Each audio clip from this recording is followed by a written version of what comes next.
Salam alaikum. Bonjour, Madame le ministre. maa ngi lay nuyu ak ñi nga àndal.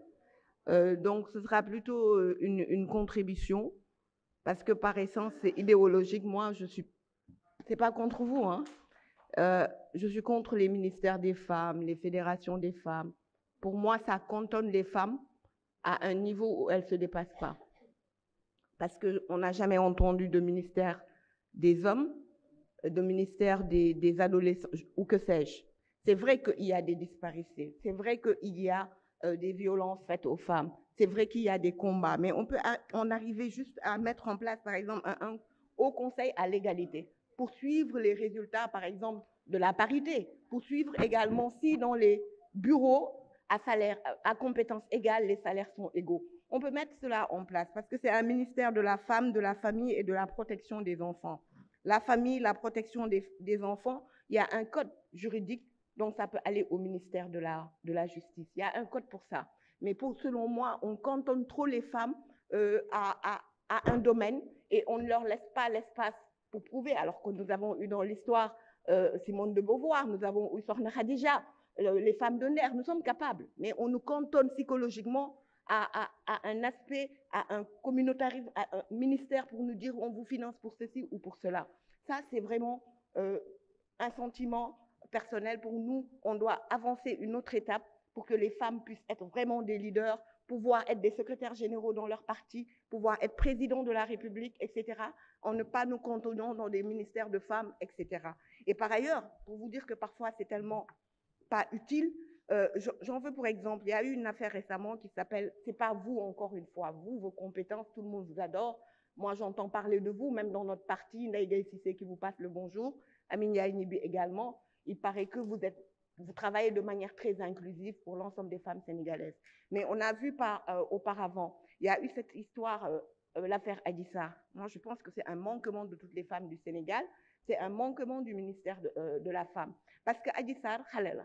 Mais boo ko woowee bu dee wax na dëgg war ngeen dinañ xam ne wax na dëgg ministre bi porté ko bu indee preuve avec l'ensemble des femmes ñu ànd ko kon du ñu yegg si fii ba ñu naan ay xale dee nañ bu dee waxul dëgg également ay magum jëm lañu wax bu yenuwul maanaa ñu xam ko ñu ne ko génnal nga taxaw dañuy def conférence de presse nga baalu ak Sénégal kon duñ fi yegg si. Mais on a manqué de courage pour régler cette affaire. On aurait pu éviter aujourd'hui qu'un père de famille se trouve en prison ou que cette petite fille ne puisse même pas se promener hors de chez elle parce qu'il y a eu des défaillances. Donc c'est pour ça que je dis bien souvent le véritable rôle des ministères de la femme, en général, c'est galvaudé, c'est pour faire du show, c'est pour voilà, applaudir. Vous faites un peu mieux que vos prédécesseurs, mais je vous suggère vraiment de porter des questions fortes sur l'égalité entre les hommes et les femmes, de voir dans les entreprises ce qui se passe réellement, l'accès à la terre pour les femmes. C'est pas normal que ce soit encore un débat. Il faut porter cela, Madame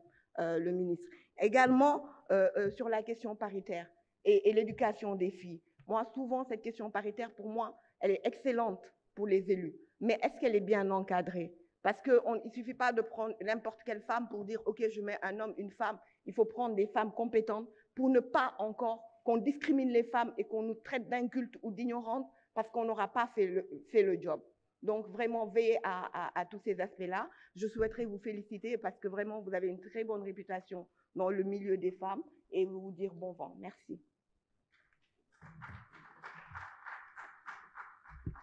Sirandoy Sall a la parole. Yacine Daou se prépare.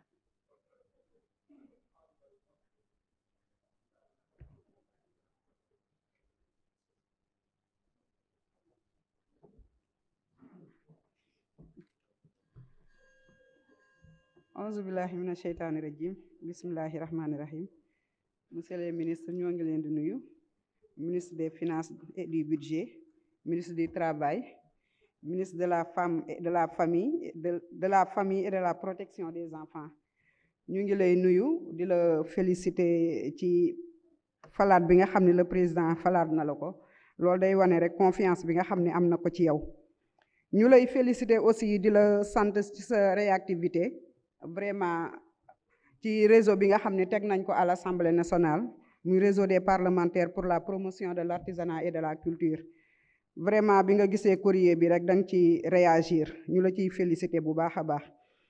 Madame la ministre di la wax ni ci sa document léegi keroog sama yaay Aïda wax na ko ci financement yi nga xam ne dugg na au niveau du département de Guédiawaye ñuy wax rek bis bu dellusiwaatee bu ci fàtte waa UDAG bu Guédiawaye parce que Guédiawaye dafa réussir loo xam ne benn département réussir gu ko ci artisanat parce que booy seet corps yi nga xam ne ñoo nekk ci artisan yépp dañ leen boole ci benn groupe ñu tuddee leen union départementale des artisans de Guédiawaye le président nekk Moussa Ndiaye ànd ceek aussi le président Mbaye Seck ñu ànd ceek ay jigéen ñu jàmbaar jigéen yu nangoo liggéey jigéen yuy takk seen ndigg jigéen yoo xam ne ñii ñu ngi def transformation ñii ñu ngi ci coiffure bi ñii ñu ngi ci tailleur bi kenn ku ci nekk ak la ngay liggéey vraiment à chaque fois ñu ngi tasee ci centre cré ba di boole suñu dërëm ak suñu ñaar dërëm jigéen ña fa nekk pavage sax dañ koy def ba man mii taxaw di wax ak yow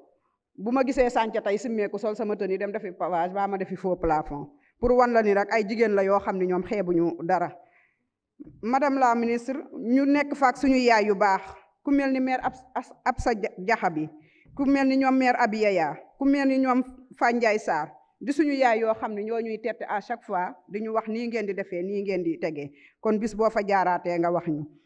waaye sama mbokku député yi dafa am lu madame la ministre wax mu nekk xew-xewu jamono boo xam ni fan yi dafa bëri ci dëkk bi muy xale yi nga xam ne ñooy jël gaal bi mu ni moom dina fexe nan lay def ba sensibiliser mais defe naa sensibilisation bi ñun député yi ñoo ci war a jiitu parce que dafa mel ni suñu cosaan daf ñoo réer dafa mel ni ñun xamatuñu fan lañ bokk dafa mel ni ñun Sénégal bii ñuy dund tey ak Sénégalu démb bokkul nan la ñuy def ba delloo si Sénégal comme na mu meloon nañ la ñuy def ba suñuy doom delloo si seen xel am confiance ci seen réew te xam ni lépp mën na jóge fii li ñu dajale di dem buñ ko dajalee liggéey ko fii dinañ ci réussir ci dara kon kenn ku ci nekk muy député muy góor muy jigéen kenn ku ci nekk bëgg naa nga jël xeex bi nga def ko sa xeex parce que nag Sénégal ñu ngi bëgg a réer mu am cosaan yu ñu fi maam yi bàyyi woon ndax cosaan yooyu dañ ko teg ndax buñ demee tey ba njaboot yaay papa doom dugg ci ay gaal di dem ñoom ñi nga xam ne tey ñoom ñoo ñu war a éduquer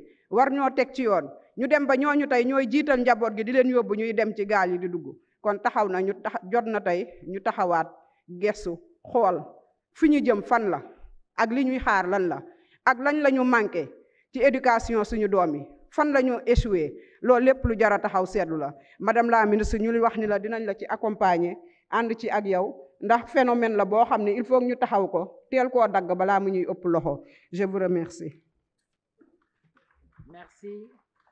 Yacine Ndao à la parole. Nyima Goudiaby se prépare.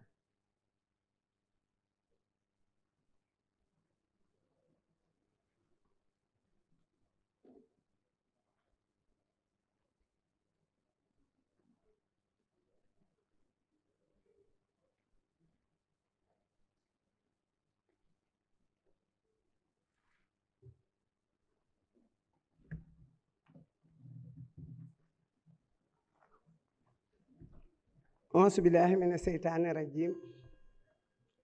Bismillahi rahmaani rahim. Madame la ministre ñu ngi lay nuyu. Di nuyu ministre des finances. Di nuyu ministre du travail. Ñu ngi leen di nuyu seen collaborateurs yi. Député yi maa ngi leen di nuyu yéen ñëpp. Madame la ministre maa ngi rafetlu sa rapport. bi nga dugal bi ñu dugal daara département de Mbour daara yi loolu day lu am solo la ndax wax nañ ko commission bi ma ko waxee commission bi ma gëstoo gis nañ ko waaye ñu rafetlu it président de la république 6 milliards yi mu jël dugal ko ci daara loolu yàgg na koo def yàgg naa taxawu daara